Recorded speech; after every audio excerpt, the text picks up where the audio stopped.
Vamos lá, gente. Outro exercício. Esse exercício é para vocês que achavam que aquele mês de aula que eu dei para vocês lá no início do semestre não ia servir para nada, né?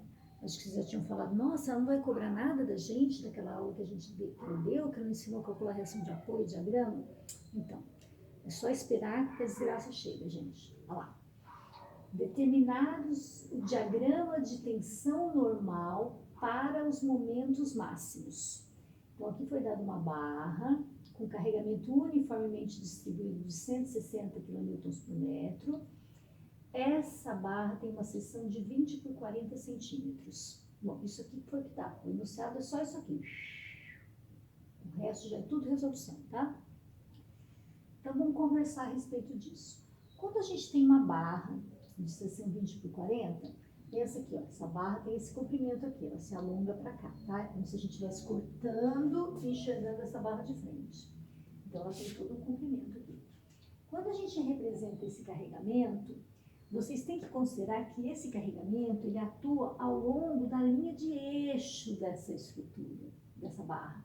Por quê? Porque imagine, se você colocar um carregamento uniformemente distribuído aqui nessa barra, se você não colocar esse carregamento atuando aqui no centro geométrico, no eixo Y de centro de gravidade, se esse carregamento estiver atuando para cá, não precisa pensar em carregamento distribuído, pensa numa carga concentrada. Vou dar um giz aqui. Ó, se você tiver uma carga concentrada aplicando aqui nessa barra, ao longo do comprimento, ó, é como se eu tivesse... Aqui está a barra, tá? Vamos pensar aqui mesmo. A nossa barra tem um comprimento. Se você aplicar uma força aqui nessa barra, essa barra vai fletir, lembra? Que é o que a gente está vendo agora, flexão. Se você aplicar essa força aqui, ainda assim essa força leva a barra à flexão. Só que se você aplicar essa força fora do centro, além de fazer com que essa barra sofra flexão, se você aplicar ela aqui, você causa uma torção nela também, porque a barra torce. Você aplica outro tipo de momento. Então, a gente não viu esse momento ainda. A gente está só trabalhando com a flexão. Então, todos esses carregamentos que são aplicados, você imagina que estão sempre sendo aplicados aqui no eixo de simetria, tá bom? Para que esse carregamento possa simplesmente fazer a barra se deformar dessa maneira, que é o que vai acontecer aqui. Jogou um carregamento uniformemente distribuído para baixo, a barra se deforma dessa maneira. Muito bem. Como ele quer o diagrama de tensão normal, para os momentos máximos, eu tenho que conhecer onde é o momento máximo. Como é que eu faço para conhecer o momento máximo? Eu faço diagrama, porque aí pelo diagrama eu leio o valor máximo. Então, vamos lá. Primeira coisa é aplicar a fórmula da tensão normal que a gente já aprendeu na aula passada, né? M vezes Y dividido por I. O momento de inércia já podem calcular aqui se vocês quiserem. Base vezes altura ao cubo dividido por 12, tá aqui, já reserva esse valor, deixa ele quietinho lá. O que eu fiz aqui? Eu peguei 160, multipliquei pela distância onde ele atua, então 160 vezes 5, isso dá 800. Eu coloquei essa força de 800 bem aqui no meio, então o 800 está substituindo o 160 em 5 metros, tá? E é sempre colocado no centro geométrico do carregamento atuante. Bom, a gente não precisa aplicar a equação de equilíbrio para descobrir que quando você tem uma força concentrada de 800 no meio de uma barra, cada apoio tem que reagir com metade do valor dessa carga. É 400 para um lado e 400 para o outro. Então, eu vou fazer o gráfico de cortante. Como é que eu faço? Nesse ponto aqui, eu tenho uma cortante de 400 para cima. Então, eu venho e subo 400. Aí, eu tenho o quê? 160 por metro ao longo de 5 metros. E quando eu multiplico 160 por 5, ao longo dos 5 metros, dá uma resultante de 800 para baixo. Então, eu tenho que sair daqui e até chegar nesse ponto de cá, desse ponto até esse ponto, eu sei que eu tenho que descer 800, mas eu vou descer esse 800 linearmente. Se eu estou no 400 lá em cima, eu desço 800, eu chego no 400 aqui embaixo. Nesse ponto, vocês têm 400 para cima. 400 lá embaixo, 400 para cima, equilibrou o diagrama. Fechou. Aí, o que eu faço? Eu calculo a área da figura geométrica formada pelo diagrama de cortantes, dessas duas áreas aqui, a área do triângulo. A altura do triângulo é 400, a base do triângulo eu não conheço. Você tem duas maneiras de determinar isso aqui. Dá para determinar de forma direta? Por quê? Porque se isso aqui é 400 para cima, isso aqui é 400 para baixo, é óbvio que essa barra aqui, essa reta aqui intercepta o eixo x bem na metade desse comprimento, é 2,5 para cada lado. Mas se você quiser aplicar a fórmula dada, esse valor aqui, ele vale a cortante dividido pelo carregamento.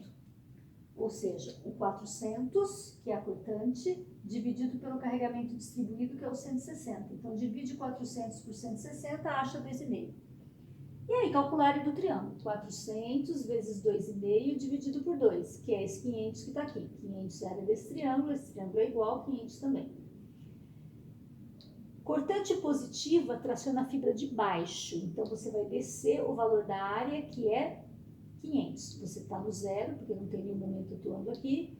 Você desce o 500, chega no 500, né? Aplica o valor da área. Aí a cortante negativa começa a tracionar em cima, você começa a subir, o valor da área que também é 500, você volta a zero. O que é importante que vocês entendam é exatamente isso. Ó. O que aconteceu aqui? Quem é a fibra que está sendo tracionada para a ação desse carregamento? A fibra de baixo. Quem é a fibra que está sendo comprimida? É a fibra de cima. Até então a gente não tinha trabalhado com cálculo de momentos, de tensões normais, devido à ação de um carregamento que fosse diferente do conjugado de momentos, né? A gente trabalhou com conjugados de momentos, o exercício anterior era um conjugado de momentos, já era um momento puro aplicado. Aqui não. Aqui é um carregamento que gera esse momento. Muito bem. Então, vamos entender aqui. Antes de começar aqui a trabalhar com as tensões, eu dei uma dica aqui. Cuidado com essa dica que eu dei, porque essa formulinha aqui, ela só, única e exclusivamente, pode ser adotada quando você tiver uma barra biapoiada com carregamento uniformemente distribuído ao longo de toda a barra, tá? Se você não tiver nenhuma outra carga atuando nessa barra, se o carregamento não tiver sendo aplicado ao longo de todo o comprimento, já não vale essa fórmula. Essa fórmula foi deduzida através das equações de equilíbrio, considerando uma barra de vão L e com um carregamento uniformemente distribuído de P ao longo dos L metros, o L comprimento da barra. Tá? Então, o que a gente fez para chegar nessa fórmula foi simplesmente resolver esse exercício aqui, só que com valores teóricos, P e L. Se você tiver um outro tipo de carregamento, você tem que deduzir outra fórmula. É que essa fórmula já é meio clássica, então ela resolve muitas situações de vocês. Então, quando a barra for biapoiada, tiver um carregamento uniformemente distribuído ao longo de todo o comprimento, em vez de fazer tudo isso aqui, se você quiser, você pode determinar o momento máximo através dessa fórmula, PL2/8, onde P é o carregamento distribuído e L é o comprimento da barra. 160 vezes 25 dividido por 8. Vai dar os mesmos 500 que vocês chegaram fazendo tudo isso daqui. Tá bom? Pode aplicar essa fórmula direto, sem problema. Isso é só uma dica. Bom, então agora o que eu fiz? Peguei essa barra aqui e representei nessa barra esse momento que para nós vale 500. E olha como é que foi a representação desse momento. É o momento que está puxando a parte de baixo e empurrando a parte de cima. Olha o que ele faz. Faz isso aqui, ó. Puxa a parte de baixo e empurra a parte de cima. Alonga a parte de baixo da minha viga e comprime a parte de cima. Eu tenho que calcular dois momentos. Eu tenho que calcular o momento que traciona a parte de baixo, eu tenho que calcular a tensão na parte de baixo que é tracionada e calcular a tensão na parte de cima que é comprimida. Então eu tenho duas tensões, a tensão de compressão e a tensão de tração. Flávia, mas elas não são iguais? Nesse caso serão iguais. Por que elas são iguais? Porque a nossa peça tem simetria em relação ao eixo X. Então a distância da linha neutra até a fibra superior é igual à distância da linha neutra até a fibra inferior. Quando ocorrer essa simetria, σx vai ser sempre igual a σy, tá? Sigma tração é igual a sigma compressão. Mas nem sempre vai acontecer isso. Por exemplo, pega uma seção T. A seção T, a linha de centro de gravidade que vai coincidir com a linha neutra, quando nós não tivermos forças normais atuando na estrutura, a linha neutra vai sempre coincidir com o centro de gravidade. Isso vai mudar na próxima etapa do exercício, onde a gente vai ter inserção também de forças normais atuando. aí a linha neutra se desloca e se afasta do centro de gravidade. Mas em exercícios onde nós não temos força normal atuando, o centro de gravidade vai coincidir com a linha neutra. Então, uma seção T, onde a linha neutra geralmente não está na metade da altura, pode até ser que esteja, mas isso vai depender da geometria da peça, mas geralmente não. Então, você vai ter uma distância da linha neutra até a parte de cima, diferente da distância que você tem da linha neutra até a parte de baixo. E com isso você vai ter duas tensões diferentes, uma de tração e outra de compressão. No nosso caso, elas serão iguais. Então, eu venho e calculo essas tensões máximas, através dessa fórmula aqui, tá? M, Y, I. O Y é a distância da linha neutra até a fibra superior, da linha neutra até a fibra inferior, no caso é 0,2. O que é importante é vocês entenderem aonde está a tração e aonde está a compressão. As duas são iguais, só que a tensão de tração ocorre aqui embaixo e a tensão de compressão ocorre aqui em cima, porque o momento faz isso aqui. O momento está desenhado da parte de baixo da viga. Então, ele traciona a fibra inferior, puxa embaixo e empurra em cima. Então, o momento embaixo é de tração e vale 93,72 megapascal. Essa resposta aqui, ela saiu em, isso aqui está em quilonewton. Então, se isso é quilonewton, o valor que vocês vão encontrar aqui vai estar em quilopascal, ele vai dar 93.700, blá, blá, blá, quilopascal. Eu dividi por 1000 para expressar em megapascal, para o número não ficar muito grande. Então, embaixo uma tração de 93,72, em cima uma compressão de 93,72. E é assim que a gente faz a representação desse diagrama. Depois pode fazer essas ajudas aqui. Beleza? Simples assim.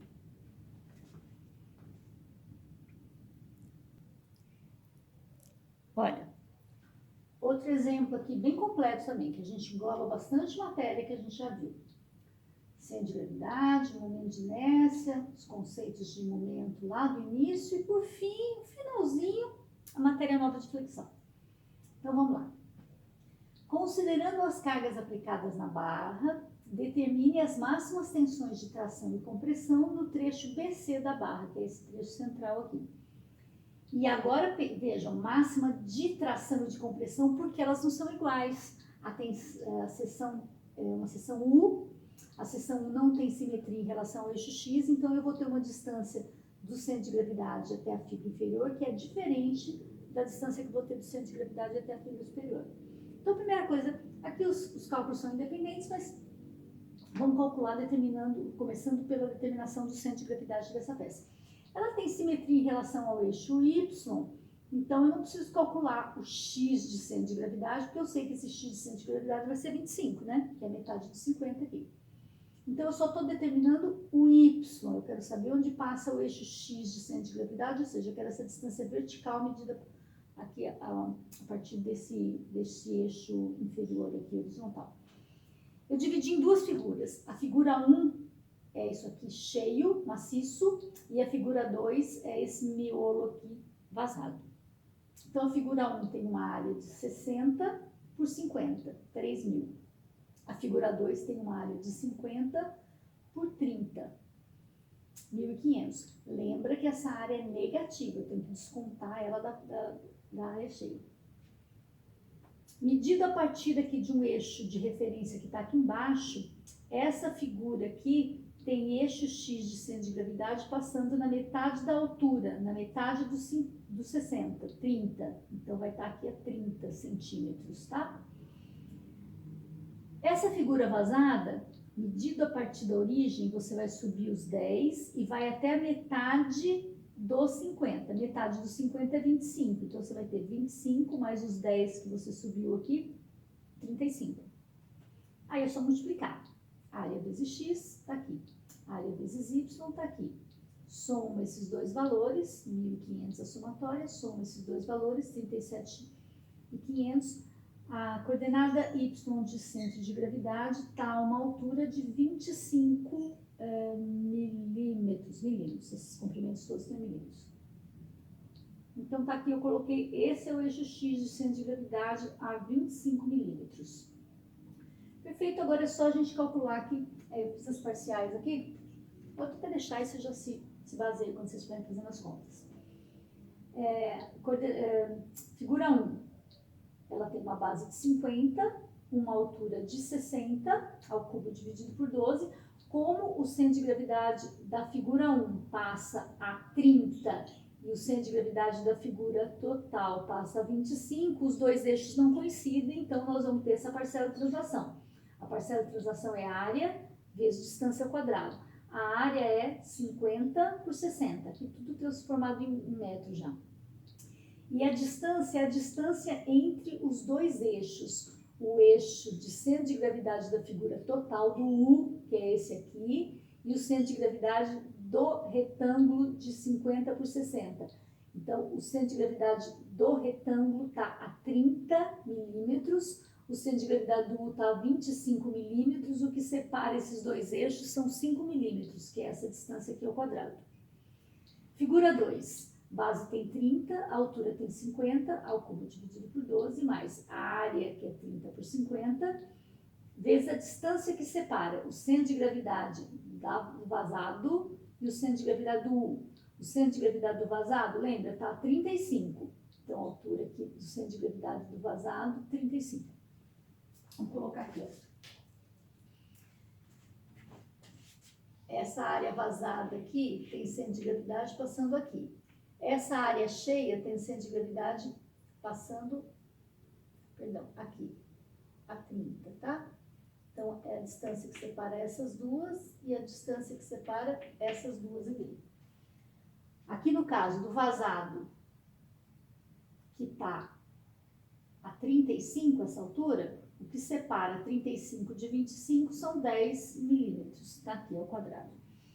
Lembra que o I1 tem que ser subtraído dele o valor do I2, é isso menos isso, aí a gente acha a inércia de 5,2 vezes 10 a menos 7. Perfeito, isso aqui é a conta que vocês já conhecem.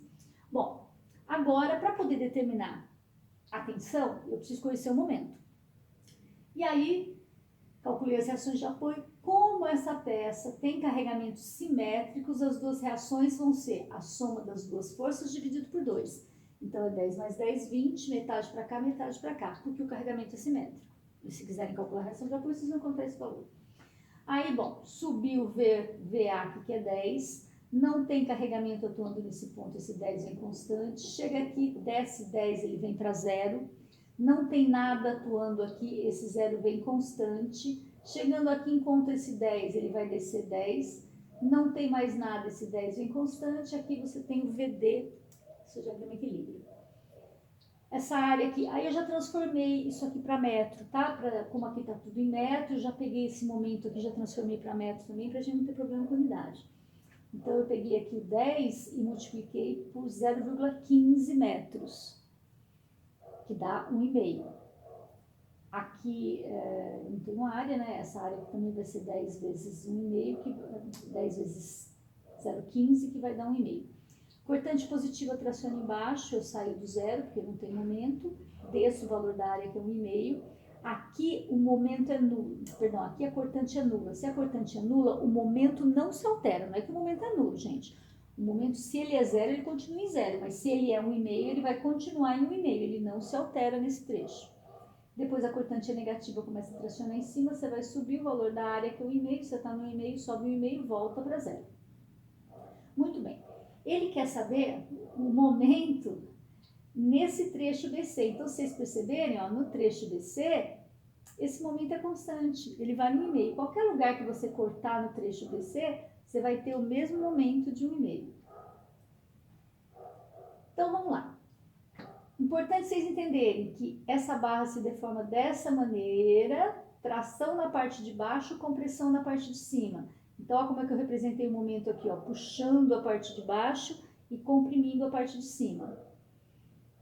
Então, eu tenho, por onde passa aqui, ó, o eixo de centro de gravidade, que está aqui, né?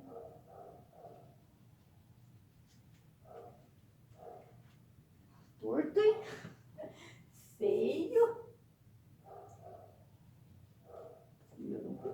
Então, vamos lá. Do centro de gravidade para baixo, eu tenho tensão de tração. Do centro de gravidade para cima, eu tenho tensão de compressão. Então, vamos lá. Tensão de compressão é o momento, que vale 1,5 kN vezes metro, vezes a distância até a fibra mais comprimida, que é do centro de gravidade até em cima. Lembra, o centro de gravidade está a 25, a altura é 60, então a distância do CG até a fibra superior é 35, tá aqui, 35 milímetros. E a inércia foi essa que a gente calculou para cá. A tensão de tração está aqui na parte de baixo, tudo aqui é tracionado. A máxima tensão de tração se dá aqui na fibra inferior. Então, é o momento de 1,5 vezes a distância do CG até a fibra mais tracionada, que é exatamente essa altura aqui que a gente achou de centro de gravidade, que é o 25 milímetros, dividido pela inércia que a gente já tem aqui do lado, que é a mesma.